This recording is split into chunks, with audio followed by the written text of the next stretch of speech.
Lisa, can you please share the experience you recently had with the ransomware attack?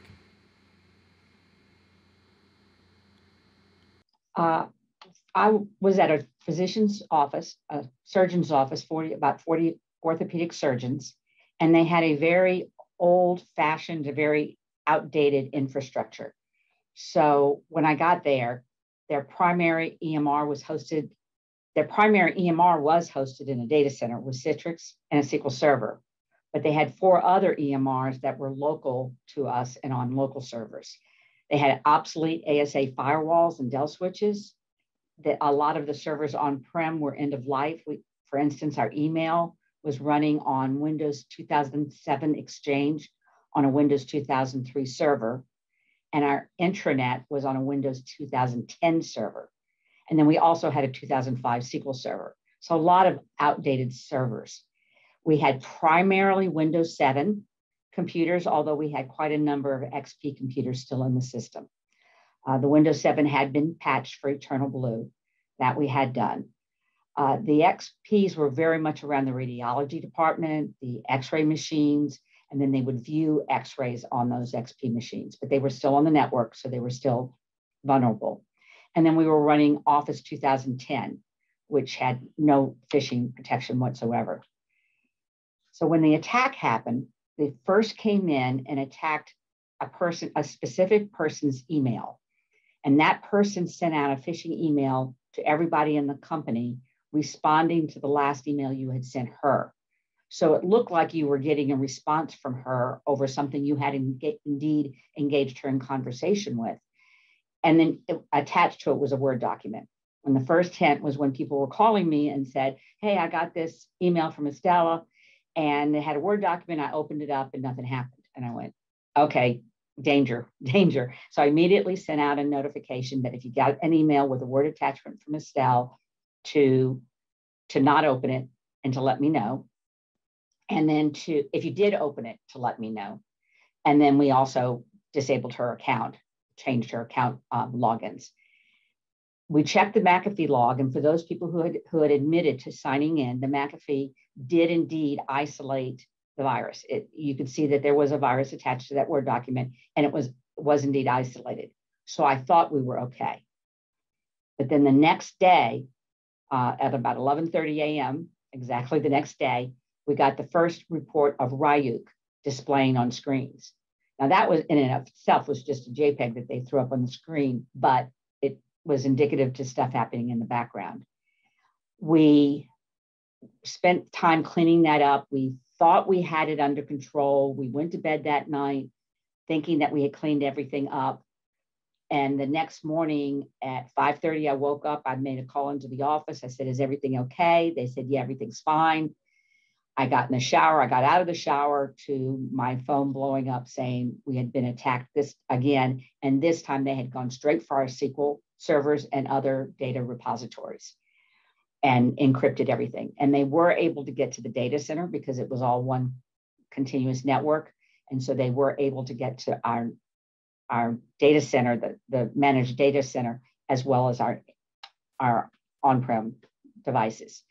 And it didn't attack just the servers, it attacked all the endpoints as well. So by the forensics ended up showing that the phishing email had invaded the quarantine on the XP computers. And that once the Trojan was installed, it only took one computer to get that into our system. Then it was able to, it looked around at all of our obsolete servers and found a way into it and sent information back to their command and control center. And then they sent the payload in, and that's when the encryption started. There was no exfiltration of the data, so we were not a breach. Being a healthcare facility, that would have been a bigger problem. So no data was accessed, it was only encrypted. And we ended up not having to pay the ransom because we didn't lose data because of our backups, which I'll get to. So the other thing that happened is that kind of, I guess I didn't really appreciate. I figured a ransomware attack would come in, encrypt your data. If you were to pay the ransom and get the encryption key and unencrypt everything, you'd be okay. but it doesn't. It trashes all of your computers. So every single computer had to be rebuilt from scratch. The servers we had backups of, the endpoints, we took this opportunity to upgrade it and to bring things up to Windows 10, Office 365, and even our old servers, we spun up newer servers and then put them back on the newer servers so that we had a more secure environment.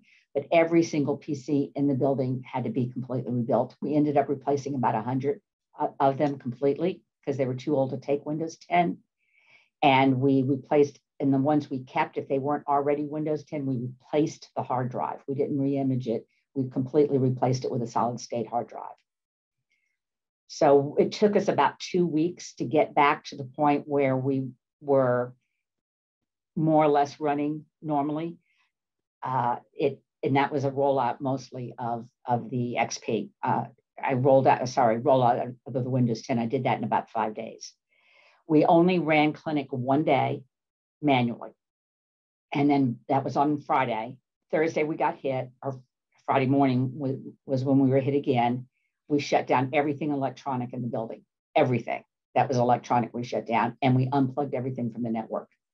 And they completely disconnected us from our data center. And then they had their own restore procedures that they followed to get us back up and running. And then over the weekend, and then by Monday, we had enough computers running that we could run through clinic and have computers and have at least the main EMR back up. The other EMRs, I had already been planning on getting them to the cloud and to be hosted by the vendors. And so we actually ended up pulling the trigger on that and getting those EMRs overnighted to their centers and back up and running by Monday morning in their cloud and off our premises. So that was sort of the extent of it. There was a lot of cleanup for the next couple of months, but it was a very tense and a very difficult 2 to 3 weeks for sure. And the lessons I learned from this is that, first of all, our backups were on a Linux server, which then got backed up to the cloud.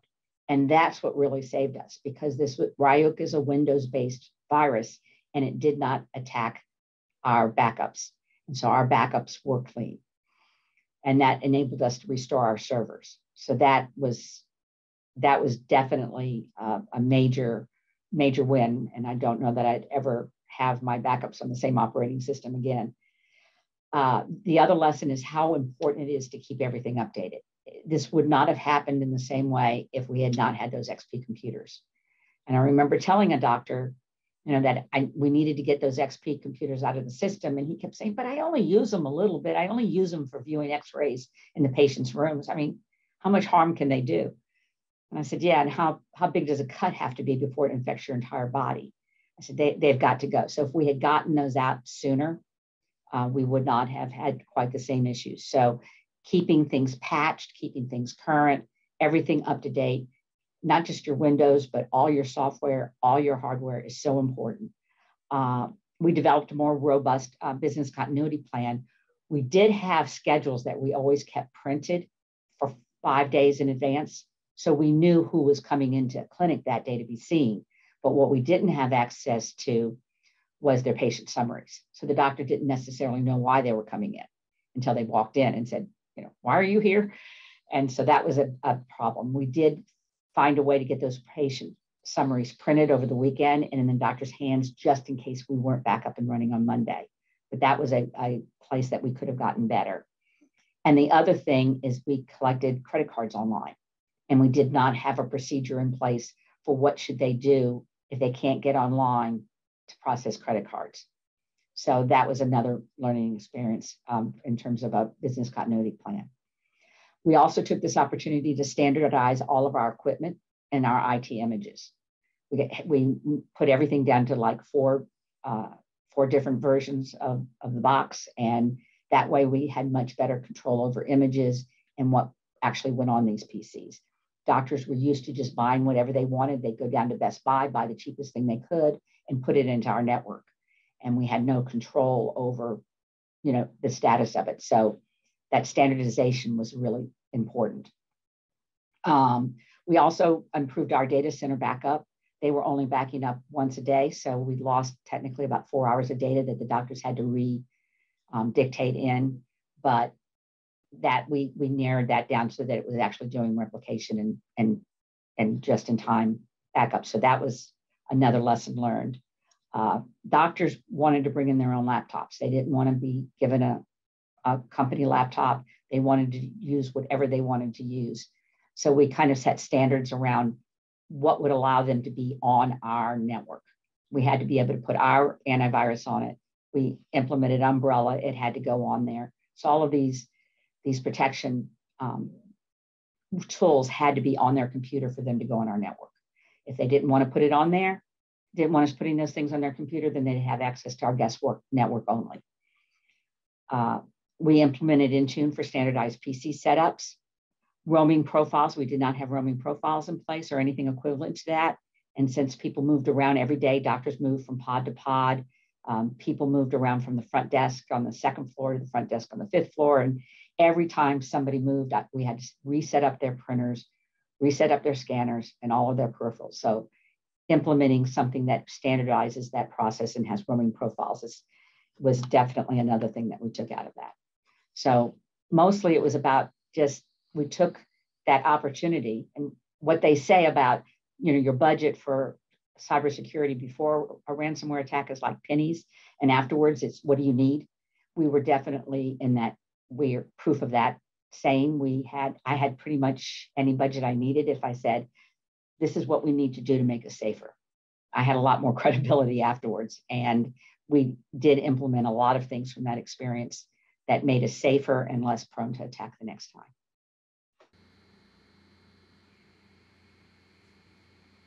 George, can you please share your thoughts concerning ransomware? So yeah, we have lots of opinions on it from multiple perspectives. So, interestingly enough, we're going through our cyber policy update right now for renewal. And I can tell you that from 1 year ago, when we got our initial cyber policy until now, the application from ransomware and the section associated with ransomware has grown tenfold. So obviously it's become really a big issue, and all the insurance companies with all the different payouts and all the different publicity associated with it is affecting that tremendously. So, and not only that, but that awareness, now that we're doing that, because one of the directives from our board, and I communicate with them on a regular basis regarding cyber and what reasonability is associated with that and what their reasonable efforts need to be. So they're very aware of the renewal and what we're doing. So now they see this, and so it's becoming elevated on everyone's, not just mine as a CISO and CIO, but also with our board and with our C-suite, now that everyone is getting more and more awareness associated with it. So obviously it's big business. I would think that it's going to get more organized from the cyber and the ransom perspective, because right now it's pretty disorganized. But the more it becomes organized, the more it's going to be, the more effective they're going to be, and the larger the payouts. So it's just going to continue to increase. So the ransomware is a big issue from the corporate perspective, from the board perspective, and from the C-suite. So what they're asking us to do is go through right now and evaluate where we are, report to them on what the different initiatives and risk mitigators are going to be for us to be able to put forward to them, because it's, from a perspective of recovery and all the different aspects that we've done over the years, where we have all of our ransomware and our the different procedures that we have and the response plans that we have for all of the different things associated with it. So ransomware is huge. It's one of the hot topics, not just within the cyber environment and community, but also at the board and C-suite levels. So they want to know what we're doing, how we're doing it, and they're really getting involved in this. And the further we go, the more ransomware insurance that they want to get, because that's the thing to do. That's kind of their fiduciary responsibility to ensure that they're mitigating as many risks as possible from a financial perspective as well. So it's kind of all on board, and it's a big freight train right now that's moving forward at light speed.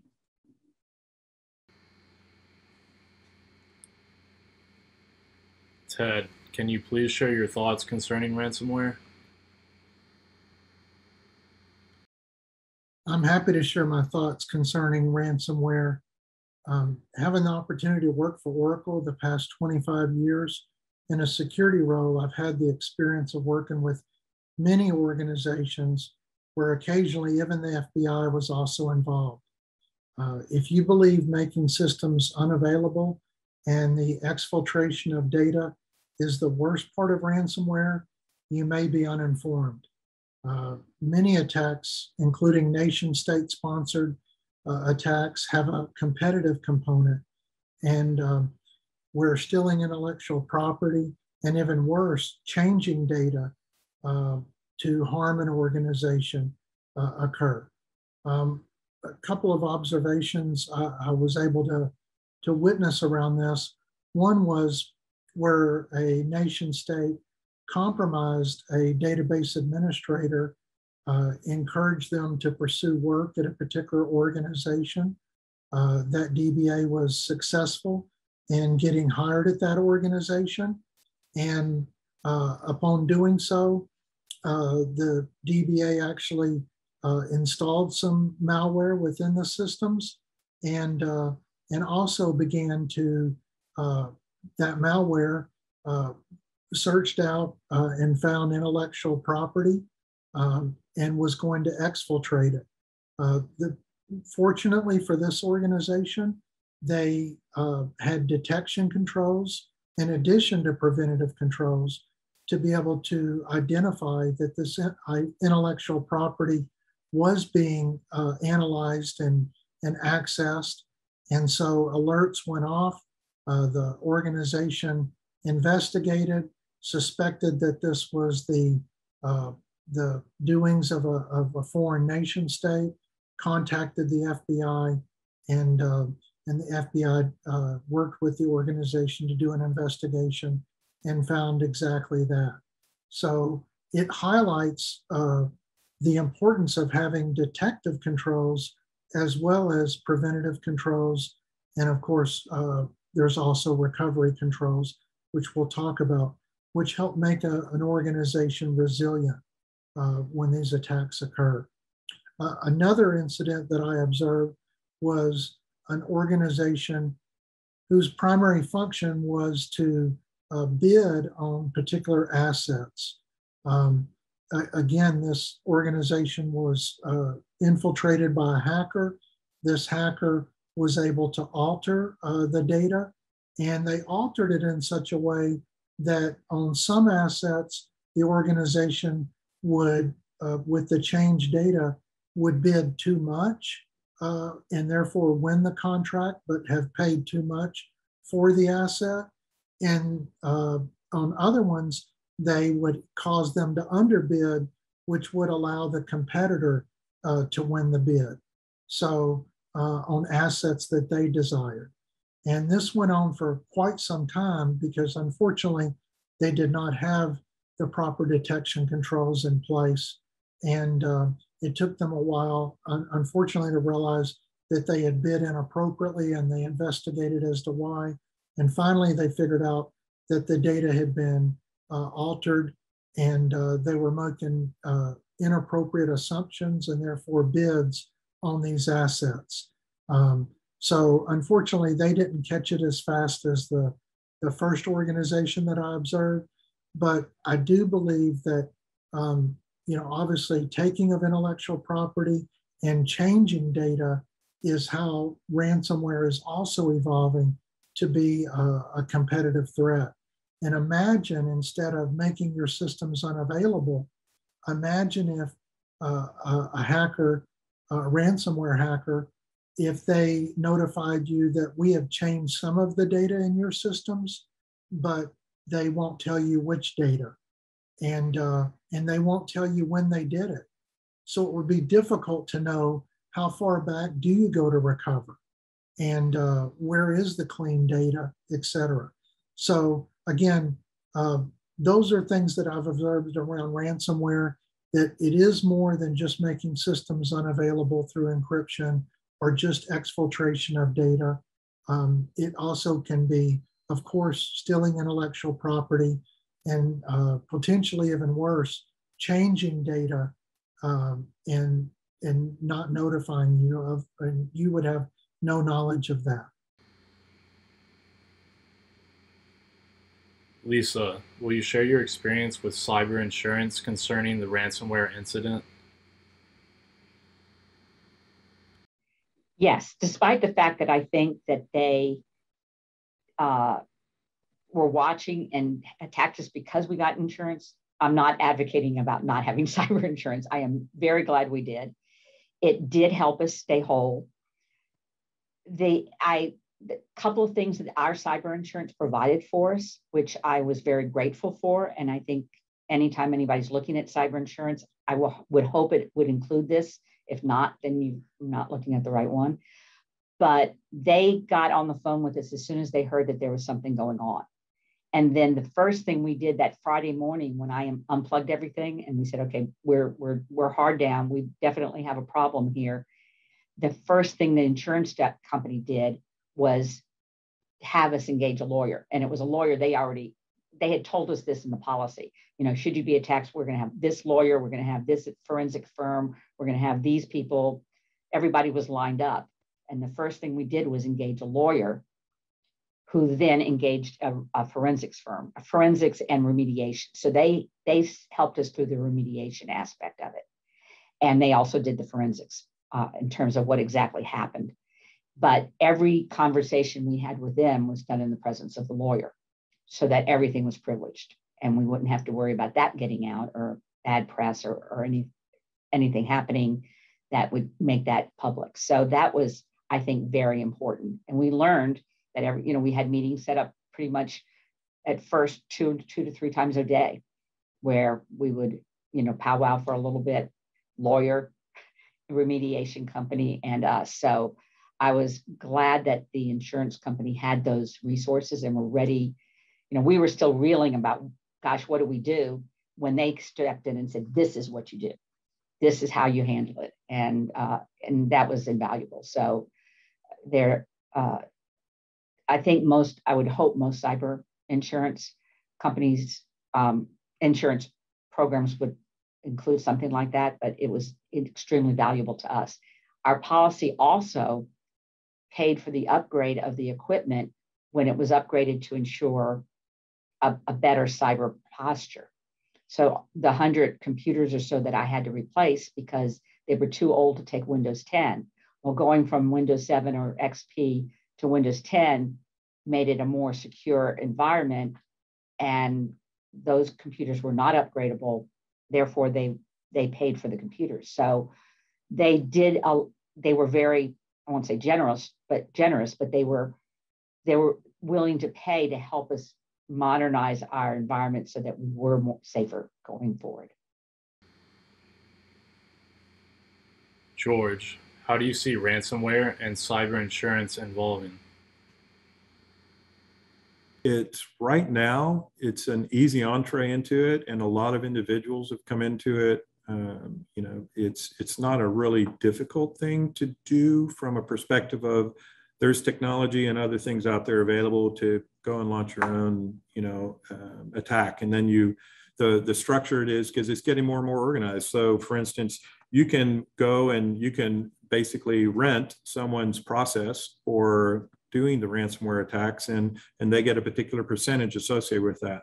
So the more and more organized it gets, the more that it's going to be the more individuals that are in there doing it.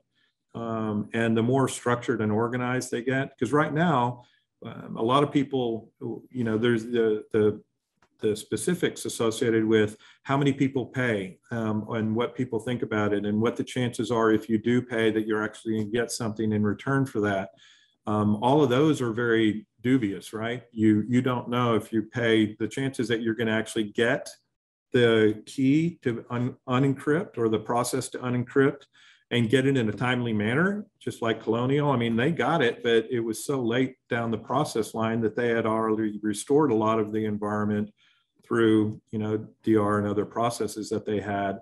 So even though, initially they paid, and, everyone knows the story about Colonial, but that's the same perspective that we all take to, if we pay this, how long is it going to take for them to do it? Are they going to do it? And if they give us it, how, we can probably already recover on our own before that happens. So the more organized they get and the more quickly that they get in response to that, to where if there is an issue and you do pay the ransomware, where it's more of a business where they immediately give you the information you need and everything, and you're back online immediately. And the more efficient they become at that, the higher percentage of people are going to pay it. And that's just speculation. I don't know that we would be any more inclined to pay because of the overall implications associated with that and encouraging it. And a lot of people, but that's kind of the maturity realm of where they're trying to take it. And there's plenty of articles and other things out there that talk about that organization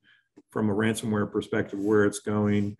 And obviously our insurance companies know that they're getting more and more effective at it because of what I said earlier, because it's very, very difficult to get ransomware insurance now, and the process to do it and the questionnaire is 10 times longer than what it was a year ago. And they're requiring a lot more things in our environment at a lot higher level. And they're, and it's funny, a lot of insurance companies don't really realize what they're asking for. And then they have third-party consultants come in to evaluate your responses to the questionnaire. But it's getting to be a lot more sophisticated from the overall process, both from where we are, what we're doing to combat it, and what they're actually going to be doing from an organizational perspective as ransomware continues to mature. Ted, in your opinion, what approaches for ransomware and cyber insurance would you consider as best practices? So what approaches would I consider best practices? Well, the US government has two agencies: the National Institute of Standards and Technology, known as NIST or NIST, and also the Cybersecurity and Infrastructure Security Agency, known as the CISA or CISA. Those two agencies, CISA in particular, has put out a best practice guide with respect to ransomware. That best practice guide, as you would imagine, covers things from multi-factor authentication to least privilege, network segmentation. So the best practice guide not only covers protective controls, but such as database encryption, to ensure that if a database is extracted off of a file system and it's exfiltrated by the hackers, that it remains encrypted, and therefore the data cannot be released on the dark web and cause you potential privacy or other regulatory infractions, HIPAA, et cetera, if that data was to be released. So these are part of the CISA best practice components. They cover not only, again, protective, but also detective and recovery components. And these are formulated in conjunction with NIST. NIST has a ransomware framework that they utilize that really these best practices evolved from. This NIST ransomware framework covers 5 main categories to help you provide a resilient architecture and framework for ransomware, which clearly would be a best practice. These 5 categories are identification, helping you to identify critical systems, et cetera, as well as sensitive data within your environment. So identification, protection, obviously preventative controls. The 3rd category is detection. So detective controls, as we've talked about. The 4th category is respond. So to be able to respond to an incident to the authorities and according to the processes and policies that you have set forth. And then the fifth one is recovery.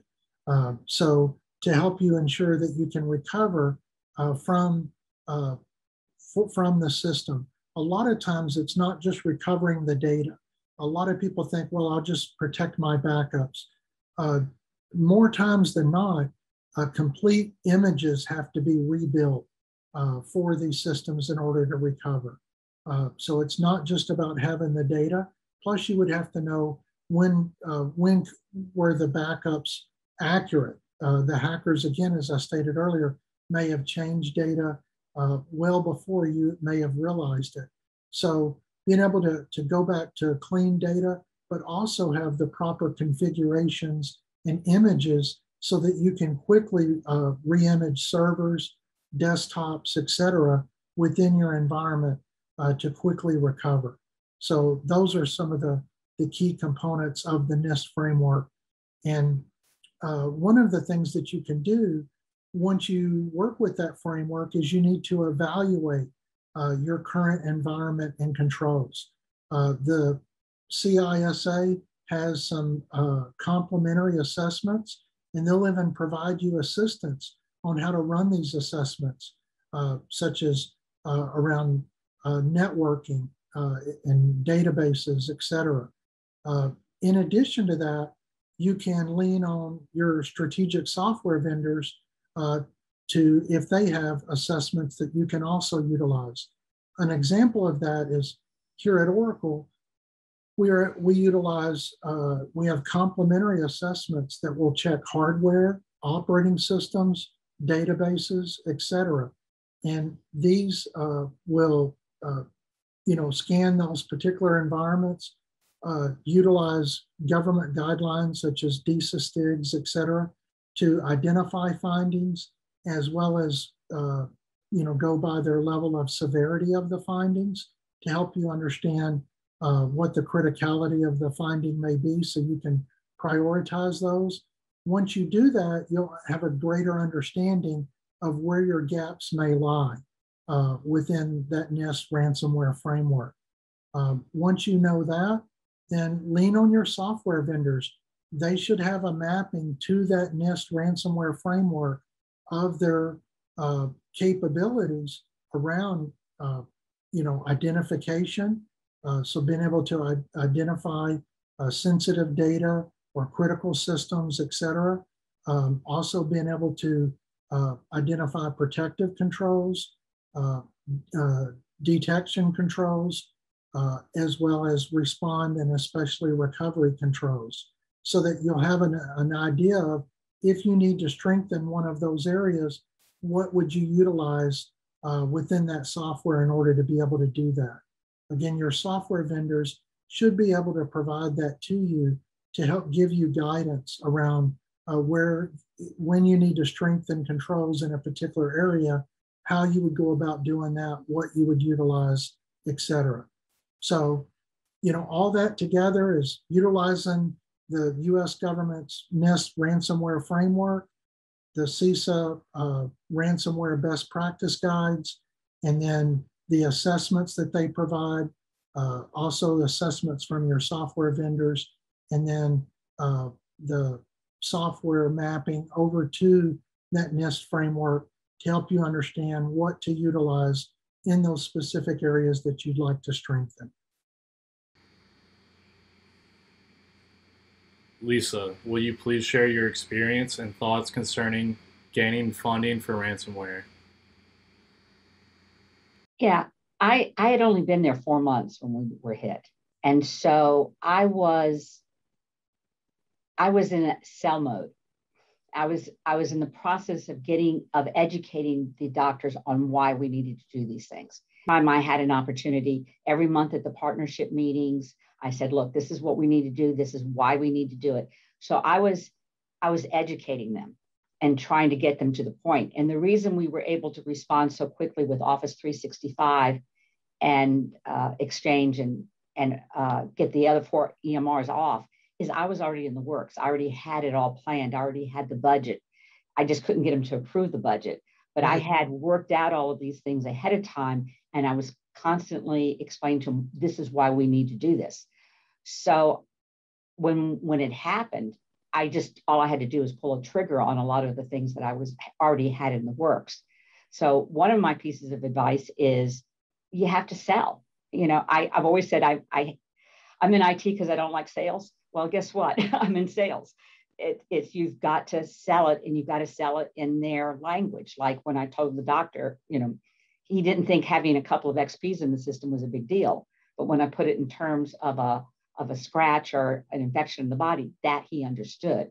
When I put it in terms of cyber hygiene, they understand hygiene, right? They understand the need to stay clean and to sterilize their environment.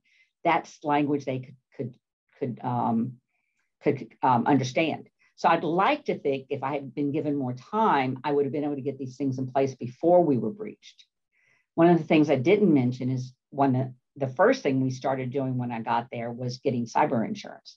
And it took me about 4 months to understand our network well enough to be able to fill in the cyber insurance questionnaire, and then also to get it priced and selected and everything. So that was about a 4-month process. We had signed for our cyber insurance 3 weeks before we were hit. And we were hit for exactly the limit of our insurance. So I personally don't have any proof, but I personally am convinced that they were already in our email. They were watching it, and they knew exactly when we signed for the cyber insurance. And that's when they came in. Because before that, we aren't a major utility company. They wouldn't have gotten much out of us. So one thing is just, you've got to constantly sell, and you've got to sell them in the language that they can understand. The other thing I would advise is there are some things that we did that didn't cost money. Now, I hadn't yet gotten them in place when we were hit. I hadn't been there that long, but afterwards we cleaned up our Active Directory tremendously. We went back out. Every service account, we had to understand why it was there, what it was for, what its need was. Same thing in our databases. Who are all these accounts for? Why do we need them? Sometimes it was a matter of turning it off and see if anybody yelled. But we had to get a better handle on why all of these service accounts, and then did people have the appropriate level of access, or were we giving more access? Especially since we had a managed service provider, I felt like we were giving way too much access to too many people. And so we were on a path to try to cut that down and make sure we understood who had access and why they had access.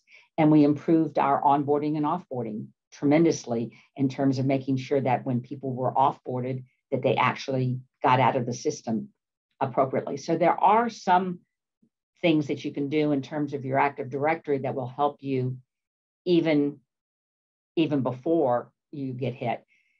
Phishing campaigns, getting phishing training, that kind of thing isn't terribly expensive. And it has a big bang for the buck, since 85% of all hacks start with a phishing, and as ours did. So that doesn't cost a lot of money. So there are a lot of things you can put around in some of the basic block and tackle. Make sure you're doing that right. That doesn't cost a lot of money. That just means doing things smarter. And then just try to sell to whoever your stakeholders are that you need to sell to. And hopefully you'll be able to convince them before you get attacked. George, as a CIO and a CISO, how do you balance funding for tech, which enables the organization, and ransomware?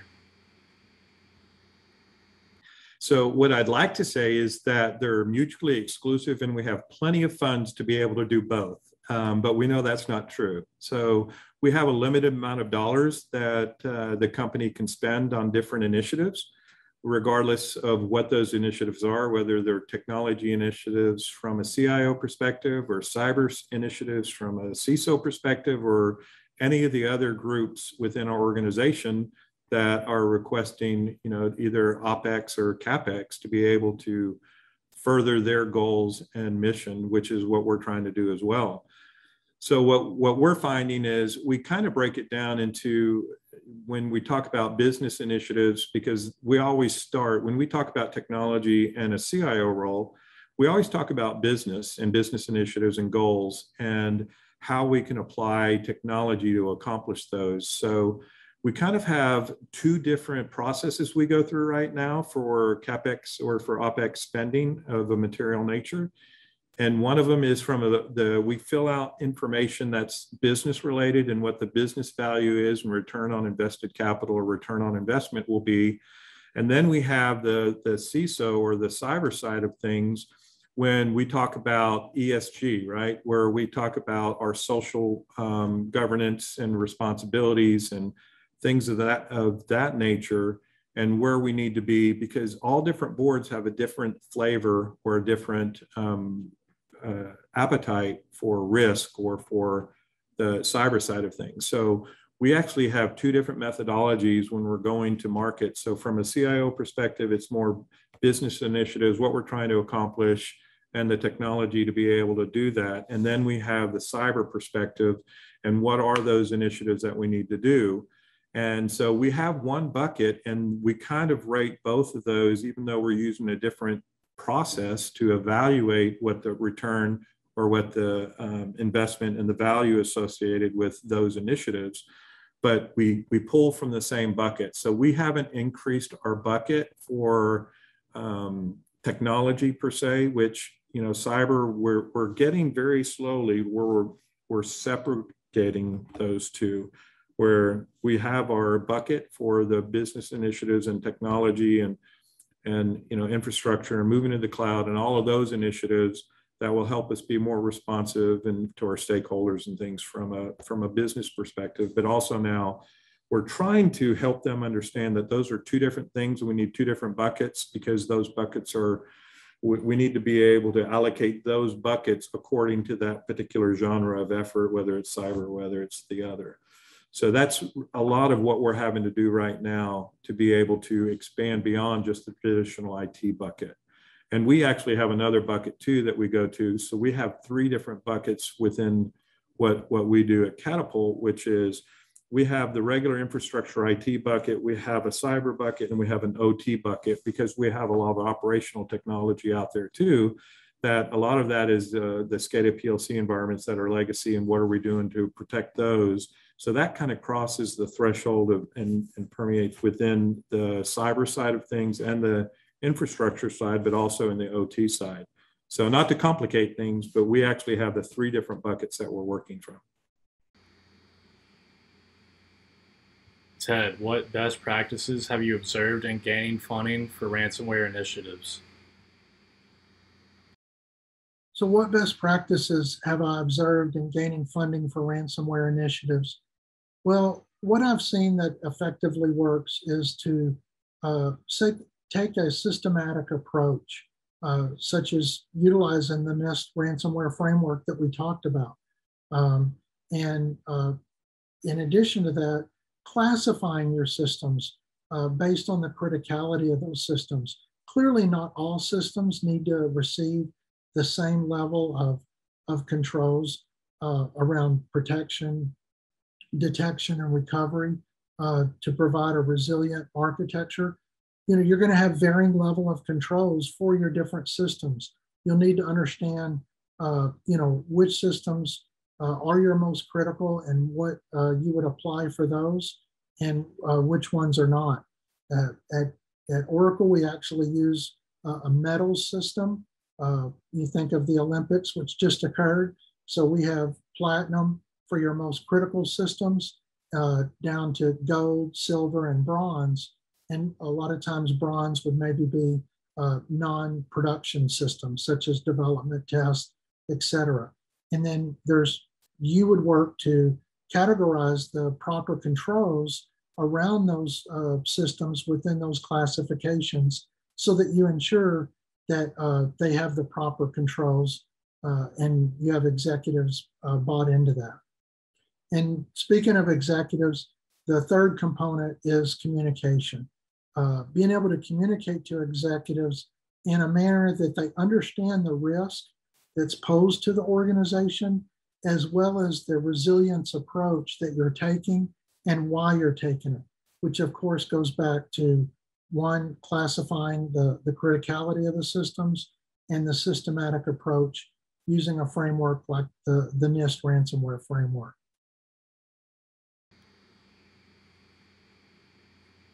Lisa, what word comes to mind and why concerning ransomware? Well, the first word that came to my mind was evolving. It's not the same thing. And healthcare especially is very vulnerable. They have a tendency to not spend a lot of money on IT. Their margins are low and they don't care. The people doing the attacks, they don't care that you're a healthcare facility. They don't care that people's lives are at risk.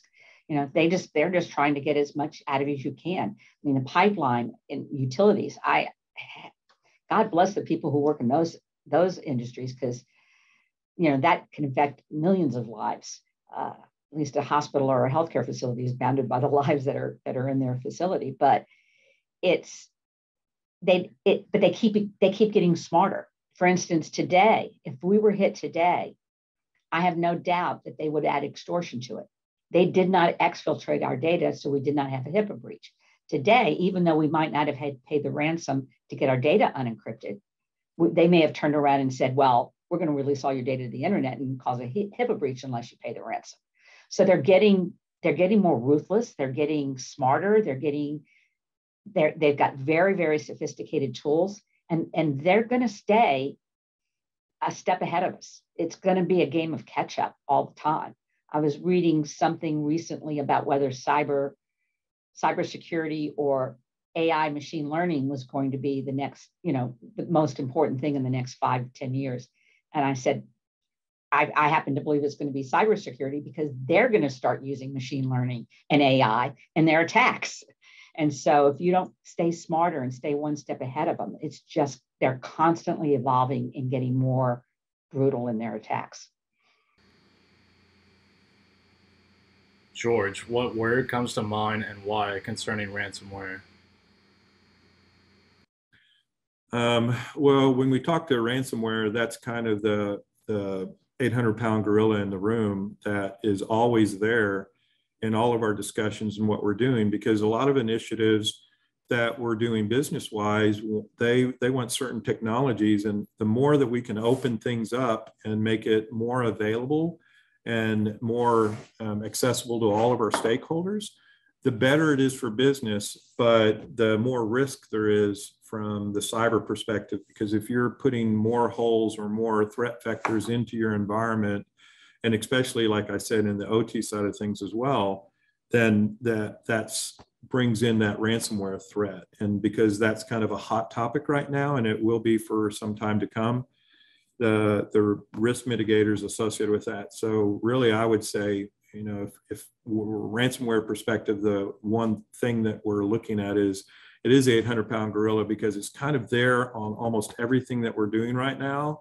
And it affects a lot of different areas, not just traditional, where we need to recover from, our data being encrypted, what's our backups look like, to all of the different aspects associated with ransomware and the things that we're having to go through on initiatives wise right now. Ted, what word comes to mind and why concerning ransomware? So what word comes to mind and why concerning ransomware? Well, opportunistic is what I would have to say here. Attackers research, organizations, individual companies, not only before they attack them, but after they've penetrated the organization. They also will work to gain an understanding of that industry. This helps them understand, to be able to identify what are your most critical systems, such as maybe it's a retailer and their most critical system is an order entry system. And in addition to that, they'll also understand that, maybe, Black Monday or the Thanksgiving holiday, et cetera, is your peak retail sales season. So they'll wait and strike right at that time. You heard Lisa earlier talk about how she felt that the attackers waited until they took out a cyber insurance policy, and then the ransom that they put forth was the exact dollar amount that the policy was indemnified for. So they're very opportunistic, and as I talked about earlier, don't underestimate their abilities. If you get focused on just their ability to make a system unavailable or to exfiltrate data, like I said, then the next thing you'll find out is that they've changed data or exfiltrated intellectual property, things like that. So all of those need to be considered when you go in determining your approach. Lisa, please share your experience concerning downtime that occurs from a ransomware attack. Well, first of all, we are a doctor's office, so we don't see patients on Saturday and Sunday. So that was good. So we were only down the one day on Friday. And we just did everything by paper. I mean, doctors took notes on paper, and like I said, we already had printed out schedules, so we knew who was due to come in that day. There was a little bit of struggle when they come in because the doctor didn't always remember why they were coming in. And so there'd be a little bit of customer service problems with that. But everybody was pretty understanding and worked through it from the doctors and medical staff point of view. So it didn't harm any of our patients, shall we say. And our doctors did their surgeries on the other half of the building, which is owned primarily by HCA, but HCA was a totally separate network from us. And so nothing went down on the hospital side. It was just on our side. We did notify them because they have some lapse on our side that allow the doctors from their offices to access their systems. So we wanted to make sure that doctors' laptop didn't get infected and then turn around and infect the hospital. So we were obviously working very closely with them, and they were staying up to date on what we were doing, but it didn't move over. It didn't go over to the hospital. They had enough safeguards in place, or the doctors weren't infected, one of the two. So we only had to run that day manually, and then they just took patient notes manually. And when the things came back up on Monday, they dictated them into the system at that point in time. So we were able to. Now, if we had been a 24/7 hospital, yes, it would have been difficult. But the CEO at the time, he sent me an article recently. He's no longer with the company and he's moved, but he sent me an article recently about I think it was a hospital in Great Britain somewhere that has been down for 2 months after a ransomware attack, and they have been unable to get back up again. So I felt very fortunate that we were only down for one day. George, please share your thoughts on the downtime that occurs from a ransomware attack. Yeah, absolutely. So the downtime is obviously a big thing because you have productivity associated with it, and the dollar costs are high, and the reputation with our customer base. If we have a ransomware attack and we're trying to go out within a customer to perform some services that are instrumental, that are timed, it's because ours come at a particular role and timing within a project. So if we have a ransomware attack and our equipment is affected by that, and the ability to use our equipment would be affected by that, then we also have the customer reputation too, right? It's not just the downtime; it's all the domino effect associated with that downtime. So then your customers are unhappy, and within our industry, there's a lot of people behind us waiting to be able to try to obtain that customer. So to be able to have just the downtime would be great, but it's a lot more than that. There's a lot of ripple effects. And for us also, we have a lot of systems that are safety systems within our environment, keeping our workers safe, because that's one of our biggest concerns, making sure our workers go home to their families every night. So one of the things that happens is, our safety systems and where they work, I mean, we have a lot of technology associated with the safety within our environments. So to be able to keep our guys safe. So it's not just, financial and downtime and reputation, but it's also a safety perspective for us. So those are the things that keep us awake at night. Ted, please share your thoughts on the downtime that occurs from a ransomware attack. So my thoughts on downtime that occur from a ransomware attack. Well, I feel like the best thing to do here is to provide an example. I met with a customer just a couple of months before COVID hit. So back in January of 2020, met with them in person. And this was a Fortune 50 company. I was speaking with the CIO and the CISO, a very well-run organization. They had a resilience approach to security, and they had a security incident where they took a system down for 5 minutes in order to mitigate the security incident that had occurred. After 5 minutes, the system was cleansed and back up and running. I think we would all think that was a pretty optimal outcome for only being down 5 minutes, considering that systems are down for, many times days, weeks. I even saw that the average length of time a system could be down was 24 days from a ransomware attack. So 5 minutes is pretty good. But unfortunately, this system was a very critical system. It fed a lot of downstream customer systems.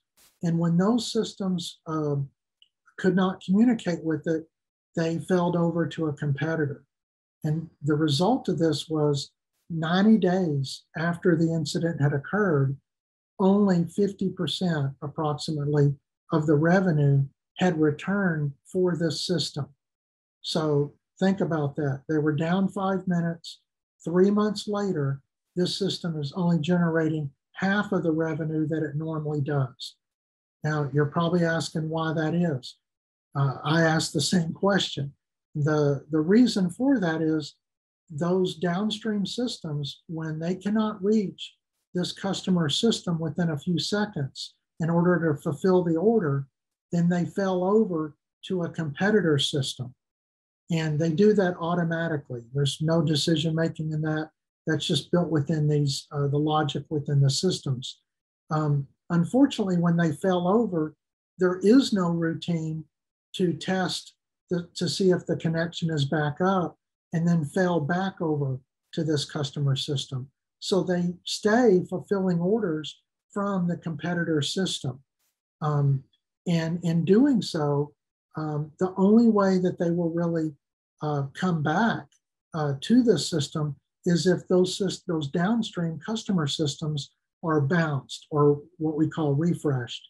And if they are, and they're restarted and refreshed, then of course they'll go back to their default setting of going to this customer's critical application. So what this shows us is that 3 months after the incident occurred, only half of the downstream systems have been restarted and rebooted, if you will, to be refreshed where they went back to their default settings. So half of them 3 months later had still not been restarted. And I think we all know with the internet economy, et cetera, customers are taking their systems and rebooting them less and less and less. And that's one reason why at Oracle, we even have patches where you can apply patches without even having to necessarily take a system down in order to apply that patch. Because customers are trying to move to an environment where maybe they almost never have to take a system down and restart it. And that's what this symbolized. So to me, that's the best account I can give of what the effect of just 5 minutes of downtime could cause, the impact it could cause to an organization.